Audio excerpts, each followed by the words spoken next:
संकटांवर मात करण्यासाठी, जीवनात समृद्धी आणण्यासाठी आणि आपली स्वप्न पूर्ण करण्यासाठी आता आपल्याला साथ देतील शुभरत्न। आर्थिक, प्रापंचिक, राजकीय आणि शारीरिक भरभराटीसाठी आजच आपल्या राशीचं शुभरत्न परिधान करा। 5 पिढ्यांपासून विश्वासाची परंपरा।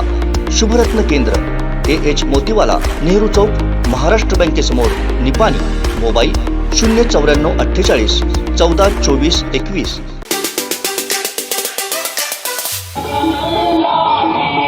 श्रीदेव कोळंबा जत्रा उत्सव उद्यापासून सुरू होत आहे। उद्या सकाळी 8:30-9 वाजल्यापासून या देवाच्या नवस फेडीला सुरुवात होणार आहे। आपण ह्या आता पूर्वसंध्येला आहोत। उद्यापासून या जत्रा सुरुवात होणार आहे। ह्या जत्रोत्सवानिमित्त या मंदिराची रंगरंगोटी विद्युत रोषणाईने सजवण्यात आलेला आहे। खूप आकर्षक अशी विद्युत रोषणाई देखील केलेली आहे। उद्या सकाळी 9:30 वाजल्यापासून नवसपेढीला सुरुवात होईल। मोठ्या रांगा असतात या जत्रेला नवसपेढीसाठी। पूर्ण कणकवली, सिंधुदुर्ग नाही तर महाराष्ट्रातून म्हणजे रत्नागिरी असेल, गोवा असेल, कोल्हापूर असेल, ह्या ठिकठिकाणाहून हे भाविक आपले नवसपेढीसाठी येतात आणि उद्या सकाळपासून हे नवसपेढीला सुरुवात होणार आहे। आपली ही जत्रा जी रांग आहे ती ह्या डाव्या बाजूला आपण पाहतो की कसे रांगेसाठी जे उभं राहण्यासाठी येथील जे डेकोरेटर आहेत हे त्यांची व्यवस्था करत आहेत। कारण ऊन असतं, उन्हामध्ये यांना एक सावली मिळावी यासाठी ही मोठी रांग असते, रस्त्यापर्यंत रांग जाते आणि त्या रांगेचे जे भाविक असतात त्यांच्यासाठी हा सावळीचा एक पेंडल उभारण्यात येत आहे आणि सर्व जे समजा येणारे भाविक आहेत त्यांच्यासाठी सोयी सुविधा उपलब्ध करून दिलेल्या असतात। दुपारी 1:30-2 नंतर हा प्रसादाचा कार्यक्रम सुरू होतो आणि त्यानंतर ह्या जत्रेला खऱ्या अर्थाने मोठे स्वरूप, महास्वरूप असं प्राप्त होतं आणि लाखोच्या संख्येने भाविक या जत्रेला येतात।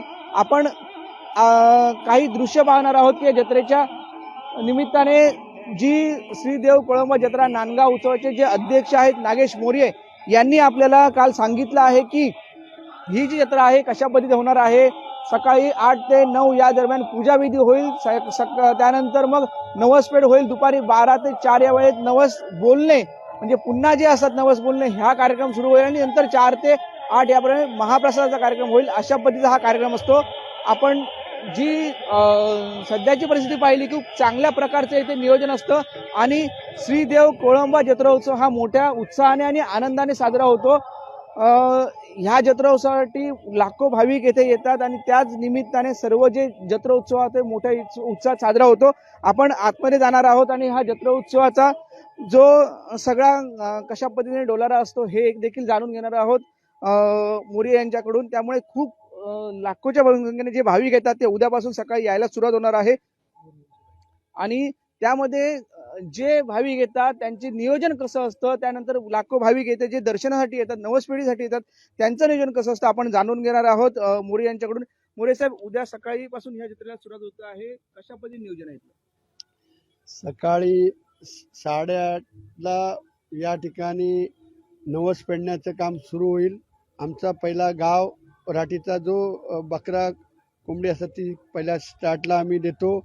नंतर सर्व लोक जे लाईनीत थांबलेले असतात त्यांचे प्रत्येकाचे नवस जे असतात ते आम्ही नेहमी फेडत असतो। त्या लोक जो आपापले नवस फेडून घेतात आणि ते झाल्यानंतर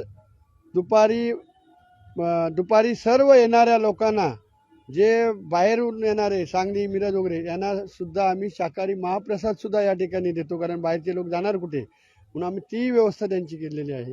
आणि संध्याकाळी बरोबर 4:30ला आम्ही महाप्रसाद भाकरी आणि मटण हे जनरली सर्व लोकांना लाईनीतून देतो।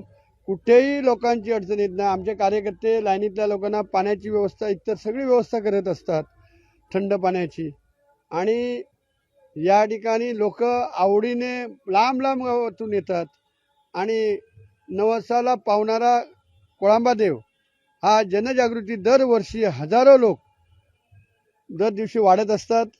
आणि आज तगत त्याची परिस्थिती अशी आहे, पूर्वीच्या म्हणीप्रमाणे हा कोळंबा देव आमच्या इथले मुस्लिम बांधव, हिंदू बांधवही सांगतात की 100 वर्षापूर्वी एका मुस्लिम बाईवर नांदगावची आमच्या कोळप्या या ठिकाणी दिलेली होती प्रत्यक्षात।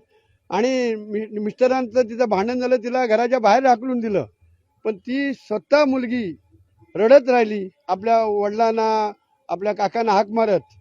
शेवटी तिच्या लक्षात आलं की कोळंब्याला हाक मारायला पाहिजे.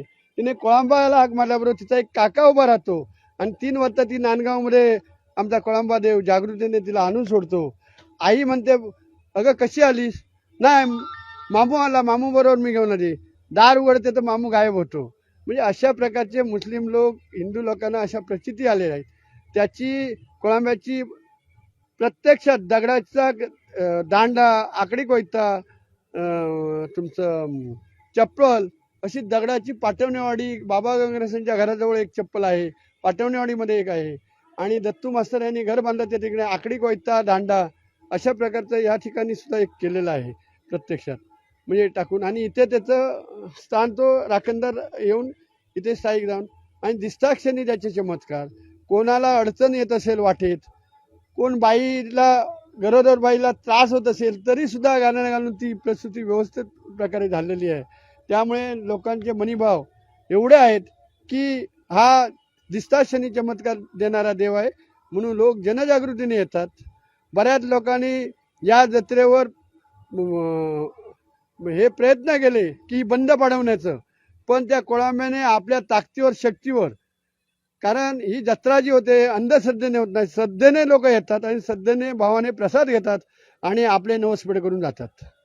निश्चितच श्रद्धेने येथे जे भाविक आहेत ते येतात आणि नवसपेठ करून जातात. आपण देखील पाहणार आहोत की उद्या ही जत्रासाठी हे नियोजन खूप चांगल्या प्रकारे केले आहे. अध्यक्ष नागेश मोरे यांनी सांगितलेलं आहे. आपण गाभाऱ्यातील काही दृश्य आपल्या कॅमेरामॅन सांगत आहोत की दाखवावी. श्री देव कोळंबा प्रसन्न येथे उद्या सकाळपासून नवसपेढीला सुरुवात होणार आहे आणि या पद्धतीने अशा ह्या नांदगावच्या आवारामध्ये आता खूप उत्साहाचं आणि आनंदाचं वातावरण आहे. आणि आपण जी दृश्य आपण आपल्या प्रेक्षकांना दाखवणार आहोत की कोळंबा देवस्थानचे जे मंदिर आहे ते कशा पद्धतीचं आहे आणि त्यांची जे भाविक आहेत त्यांना ही प्रचिती येते असं देखील येथील अध्यक्ष नागेश मोरे यांनी सांगितलेलं आहे. त्यामुळे हा जो उत्साह आणि आनंद आहे असाच उद्याच्या दिवसात असणार आहे. आपण देखील कोकण 7 लाईव्हच्या माध्यमातून ह्या सर्व भाविकांना श्रीदेव कोळंबाचं दर्शन देणार आहोत आणि लाईव्ह देखील काही क्षण येथील महत्वाचे दाखवणार आहोत. त्यामुळे उद्याचा क्षण हा आपल्यासाठी महत्व आहे, नांदगाववासियांसाठी तसेच सिंधुदुर्गवासियांसाठी आणि संपूर्ण कोकणवासियांसाठी महत्वाचा आहे. कारण ही जत्रा देखील आपलीच आहे आणि या जत्रेसाठी उत्साहाने आणि आनंदाचं वातावरण आहे. त्यामुळे बहुसंख्य नागरिकांनी या जत्रेला भेट द्यावी, जत्रेत नवसपेठ करावी असं देखील अध्यक्ष नागेश मोरे यांनी सांगितलं आहे. उमेश बुचडे, कोकण 7 लाईव्ह, कणकवली.